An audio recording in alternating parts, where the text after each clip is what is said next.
came across this very interesting story about a man called Kimba. Apparently he was a Sunday school teacher who just wanted to serve God. He would show up to church every Sunday and serve faithfully in teaching the little children about Jesus Christ. He was a Sunday school teacher who had a great passion, who wanted to do more than just doing it on Sundays. So during the weekdays, he would actually follow through with all the children who came to his class on Sunday to make sure that they understood who Jesus was. And it helped them understand a better relationship with him. And there was one kid in his class who came from a very rough background and couldn't understand who God was. So Kimba would take the extra step in going and visiting this kid in his place of work. And back in those days, the kids were working as laborers. He would visit him at his shoe store where he worked and would tell them about Jesus and would kept persuading him about what an amazing plan that Jesus had for his life. And finally, in the back of the store, this little young kid accepts Jesus Christ as his Lord and Savior. And his name was D.L. Moody, an amazing man of God. And because someone called Richard Kimball decided he was going to pursue him. But here's the interesting thing. The story doesn't end there. The story actually begins there.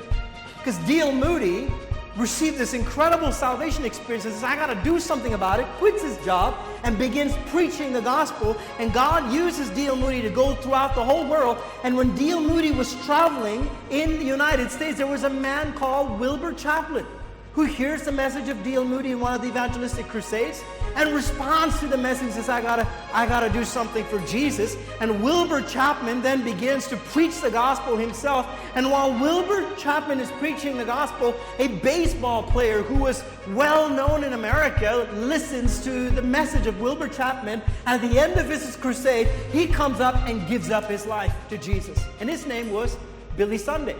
And Billy Sunday, right after he receives Jesus, quits his career at baseball and says, I'm going to devote the rest of my life in serving Jesus Christ. So he begins to do crusades just like Wilbur Chapman does. And as Billy Sunday begins preaching the gospel, a man called Mordecai Ham, who is a very astute gentleman, who is very refined, who is seated in his crusade, hears the message of Jesus Christ, stands up and gives his life for Jesus Christ. And this guy, Mordecai Ham, goes to a little town called Charlotte in North Carolina, and he's preaching the gospel in a tent crusade meeting. And there's a bunch of kids who were standing outside, and they were saying, we got to go in there, and we're going to cause trouble tonight in that meeting. And in that bunch of friends, there was one kid who didn't want to cause trouble, but he just wanted to see what would happen when they caused trouble. So he walked into that tent meeting to come and see what would happen when his friends would cause trouble. But as he sat there in that tent meeting, hearing Mordecai Ham preach the gospel, something within him resonated. And he said, I got to respond to this. So he went the next night, and then next night when he heard the gospel, he went up to the altar and gave his life to Jesus Christ.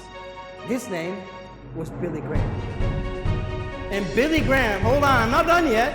Billy Graham, till date, it has been estimated that through the ministry of Billy Graham, 2.2 billion people have heard the gospel of Jesus Christ through the ministry of Billy Graham. It all began in a chain of series with a man called Kimba, a Sunday school teacher.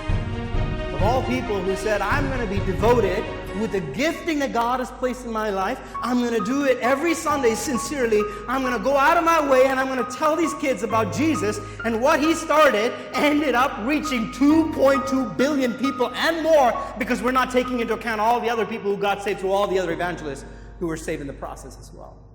Never underestimate what God can do through a simple act of service that you do for his kingdom.